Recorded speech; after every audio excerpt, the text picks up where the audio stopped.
Evet, operatör doktor Gülçin Nujen Çardak. Kendisi operatör, plastik ve rekonstrüktif cerrah. Yani estetik cerrahsın. Evet. Gülçin'cim. Hoş geldin diyoruz sana. Hoş bulduk.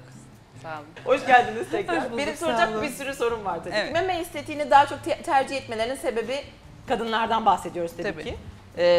Nedir? Şöyle, tabii meme estetiği hani niye tercih ediliyor? Bu hastanın mevcut meme yapısına göre değişiyor. Küçük memesi varsa daha büyük meme isteyebiliyor. Sarkık memesi varsa daha dik bir meme isteyebiliyor. Eğer çok büyük memesi varsa daha küçük bir meme isteyebiliyor. Çünkü demin Nihat Bey'in de söylediği gibi ilkel toplumlardan şimdiye memenin varlığı ve estetiği hani kadının simgesi olarak algılandığı için kadın hastalarımız için oldukça önemli meme estetiği. Peki böyle mesela siz normalde herhalde bunun böyle bir şekilde oranını kendiniz de görmüşsünüzdür, biliyorsunuzdur. Türk kadınlarında sizce daha çok büyütme mi, küçültme operasyonları daha çok yapılıyor? Daha çok küçültme yapıyoruz Türk kadınlarında, evet. Ama yaşla. Evet. Tabii, ha. tabii, Yaş- tabii. Sarkmadan kaynaklı mı yoksa emzirmeden kaynaklı falan olabilir diye söylüyorum. Sarkma derken kimse yanlış anlamasın. Aha. Çocuk işte sahibi olduktan sonra 1-2 sayısı fark etmez Yani yani bir işte. şekilde deforme olduğu için çok rahatsız oluyorlar ve toplatıyorlar benim Küçükken bildiğim kadarıyla. büyütüyorsun, Aynen öyle. büyüyünce küçültüyorsun. Aynen. Yani Aslında- zaman aralıklarıyla değişiyor insanların yaptırdığı ameliyat şeyleri. Ama neye göre karar veriyorsunuz? Yani her mememi küçülteceğim veya işte yok meme Büyüteceğim, protezi aha. istiyorum diyene hemen bunu yapıyor musunuz? Yoksa ya bu sana olmaz dedikleriniz de var mı? Şimdi demin anlattığım gibi aslında hani estetik meme anlayışı kişiden kişiye gerçekten değişiyor. Bazen hani ben bakınca bence oldukça uygun büyüklükte memeleri var ama hasta daha büyük meme isteyebiliyor. Hani bunu niye daha büyük meme istiyorsunuz diye sorgulama gibi bir şansımız yok işin aslı. Ama olsun, niye olmasın ki, siz bu konuda otorite olan tabii isimlerden biz birisiniz, bunu söyleyebilirsiniz. Tabii ki biz önerilerimizi söylüyoruz, hani bence gerek yok diyoruz ama hani ben daha büyük meme istiyorum dedikten sonra sonuçta ona itiraz etme gibi şansımız yok.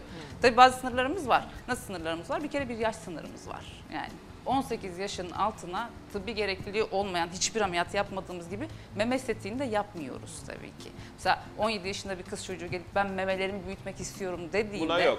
Sebebi ne olursa Babası olsun. annesi yanında olsa gene mi yok? Hayır, meme büyütme. Yok, ben asla yapmıyorum. yok. Asla yok. Sizin zaten etik değerlerinize ben her zaman saygı duyuyorum, Çok teşekkür biliyorsunuz. ederim, çok sağ olun. Kesinlikle bildiğiniz doğrulardan şaşmıyorsunuz. Ama bunun istisnası var. Ne? Meme küçültme. Örneğin ergenlikte çok hızlı ve aşırı büyüyen memelere sahip genç kızlarımız oluyor. 16 yaşında bir bedeni taşıyamayacağı kadar büyük göğüsleri olan Patolojik hastalara durumlar. geliyor. Tabii ki bu hani duruş bozukluklarına, bel fıtıklarına, boyun fıtıklarına, pişiklere, mantarlara yol açabildiği gibi çocuğun psikolojik durumunu da bozabiliyor, sosyal hayatını etkiliyor. Bazen bize psikiyatrların yönlendirmesi sonucu bile yapabiliyoruz. Tabii anneden babadan onay alıyoruz. Tek istisnası bu. 18 yaşının altına yapılan meme estetiği. Küçük meme, genç kız geldi size, ona meme protezi yaptınız ve psikolojisi düzeliyor mu? Yani şöyle psikolojisinin bozuk olmasının Psikoloji sebebi... için geliyorlar zaten, şimdi yani şöyle, görüntü için değil ki. Aynada baktığında kendini beğenmek için geliyor. Çünkü kendini yeterli görmüyor, eksik görüyor kendini. Onu yaptırdığı zaman psikoloji anında değişiyor. Şimdi şöyle hani bunu değerlendirmek tabii ki benim işim değil. Hani bunu değerlendirmek psikiyatri hekimlerin işi ama bütün estetik ameliyatlarda olduğu gibi ben hastalarıma bunu direkt söylüyorum. Hayatınız değişmeyecek. Benim var, Amerika'da yaşayan bir kuzenim var. 27 yaşlarındaydı. Çok küçük göğüsleri vardı. Göğüslerine protez yaptık. Tabii. Gider gitmez 2. hafta erkek arkadaş buldu. Ve hayatı bir değişti. İçine kapanık olan kız o kadar sosyal oldu ki.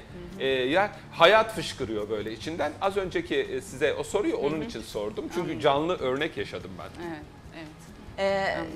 Şimdi bununla ilgili şöyle bir şey söyleyebiliriz. Aslında kadınlarda, erkeklerde de var mı bilmiyorum ama insanoğlunda var bence herhalde büyük bir ihtimalle. İşte saçı düz olan kıvırcık saç ister, kıvırcık saç olan işte düz ister. Büyük göğüslü olan küçük göğüslü olmak ister, küçük göğüslü olmak isteyen büyük göğüslü olmak ister.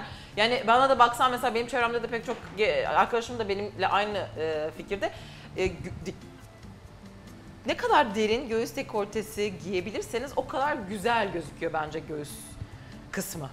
Bu da demek oluyor ki daha küçük göğüsler bana sorarsanız. Benim güzellik anlayışım öyle. Yani bu mesela bu çizgide baktığınız zaman göğüs çizgisini, göğüs sarkıklığını falan oraları görmüyorsanız bence göğüs dekoltesi daha güzel. Ama bazısı için tam tersine o çizgide mutlaka o birleşmeyi, o çizgiyi görmenin kendisine çok çok daha iyi olduğu geldiğine de düşünüyor.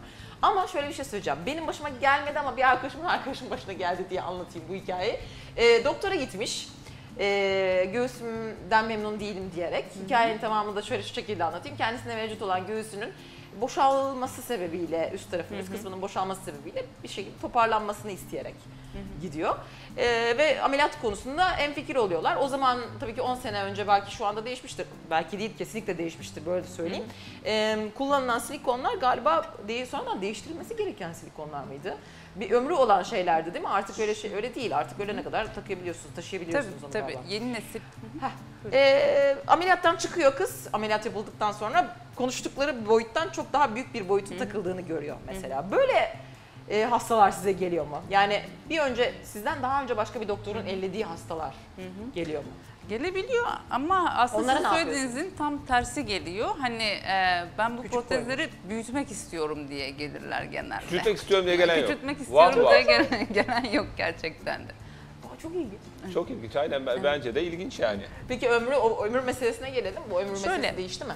Tabii ki değişti. Bu yeni nesil silikonların artık hani değişmesi gibi bir durum söz konusu değil. Yani özel maddelerden üretildikleri için hani ömür boyunca insan vücudunda problem çıkarmadan kalabilmek üzere Böyle tasarlanmışlar. eskiden ele aldığınız zaman neredeyse böyle hani jel gibi olandan Evet. bahsetmiyorum ama içinde bir sıvı Salin dolgu da vardı. bravo. Onlar Salin, hala, yani sulu onlar hala olan var. şeyler, protezler. Onlar hala var. Önemli olan içeriği değil aslında da dış kaplaması.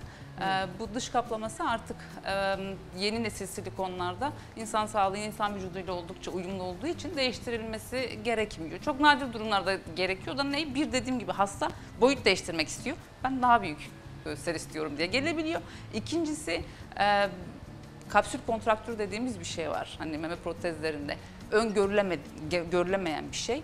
Olacaksa olan bir şey. Sadece riskini azaltabildiğimiz bir şey. Kapsül kontraktür ne, hemen onu özetleyeyim. Normalde vücudun aslında proteze verdiği normal bir yanıt. Vücuda yabancı bir cisim girdiğinde vücut onu kaplamak ister. Kendini korumaya almak ister. Bu normal bir yanıt.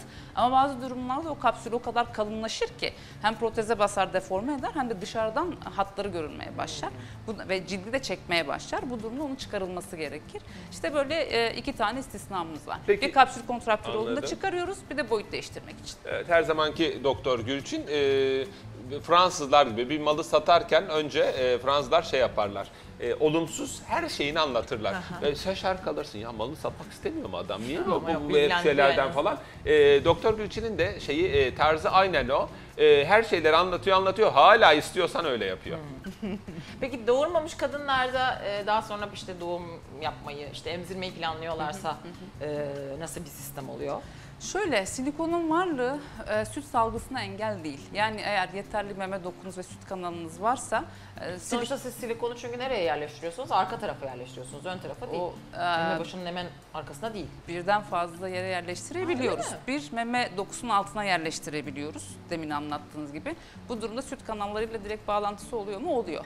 İkincisi, kasların altına yerleştirebiliyoruz, subfasyal diyoruz ona. Bir de kasın altına yerleştirebiliyoruz. Her birinin kendine ait avantajları ve dezavantajları var. Süt babında söylediğimiz zaman örneğin hani kasın altına konması tabii ki süt salgısı açısından, daha doğrusu sütte silikon karışmaması teorik olarak açısından daha uygun. Neden? Çünkü süt kanallarıyla silikon protez arasında bir de kalın bir kas tabakası olmuş oluyor. Yani kas altı koyduğumuz, aynen, ki sizin sevdiğiniz. Tabii. Siz kas altı seviyorsunuz değil mi? Yani herhangi bir evet. problem yoksa mutlaka kas altı protez tavsiye evet. ediyorsunuz. Peki damla mı, yuvarlak mı? Bu da Ne tarz? şeye göre değişir. Yani memenin Hangi mevcut kişiye yapısına damla, göre. hangi kişiye yuvarlak? Şimdi eğer memede gerçek bir atrofi, yani gerçek bir küçüklük varsa, hipoplazi diyoruz buna. Yani meme yapısı Erkeğe yakınsa. onun gibi olunca doğal meme neyi? Üst taraf biraz daha boştur, alt taraf biraz daha dolgundur. O zaman damla şekli koyabiliyoruz ama mesela nasıl diyeyim, sık emzirdi, çocuk doğurdu, kilo alıp verdi çok fazla. Üst taraf boşaldı ama alt taraf duruyor. Mesela ona damla protez koyarsanız eğer daha kötü olur. Üst taraf yine daha boş kalır, alt taraf daha fazla olur. O zaman mesela onlara yuvarlak silikon protezleri tercih ediyoruz. Bu soruyu niye sordum biliyor musunuz? Çünkü damla silikonla yuvarlak silikonu ayrı ayrı kalitede silikonlar, protezler zannediyorlar. Yo, hayır, aynı şey. Toplumda öyle. Yani şey diyor, ben mutlaka damla taktırmalıyım. Şimdi niye? Damla silikon daha kaliteli çünkü. Yok, hayır, kardeşim. Şekil onun şekli, markası aynı, her şeyi aynı. Biri damla şeklinde ayakta durduğunda, bir tanesi tanesi de yuvarlak şeklinde. İkisi Evet. de aynı marka. İkisi de aynı. Değil mi? Evet. Bunlar böyle. Peki silikonun vücuda zararı var mı? Şöyle hani Yani kanser yapar mı? Bütün doğal bütünlüğümüzü bozar mı? Korkmamız gerekiyor mu? en çok sorulan soru bu. Direkt şöyle söyleyeyim. Silikon protezlerle meme kanseri arasında ispatlanmış herhangi bir ilişki yok. Yani silikon takılı kadınlarda kanser oranı yüksektir diye elimizde bir veri yok. Bu durumda biz teorik olarak silikon kanser yapmaz diye kabul ediyoruz. Evet, Çok yapmıyormuş. teşekkür- Ay, bütün sorulara cevap bulduk inşallah Evet. diye düşünüyorum. Sormadığınız dediğiniz sorular varsa da bize iletebilirsiniz. Daha sonra mutlaka konuk olarak alacağız kendisini çünkü. Çok sağ olun. Rica ederim. Çok teşekkür ediyoruz. Ben Evet. teşekkür Kadınları ederim. daha da Çok keyifliydi. güzelleştirdiğiniz için. Sağ olun. Çok sağ olun. Sağ olun. Evet efendim, ekrandan ayrılmayın. Bakın sırada ne var?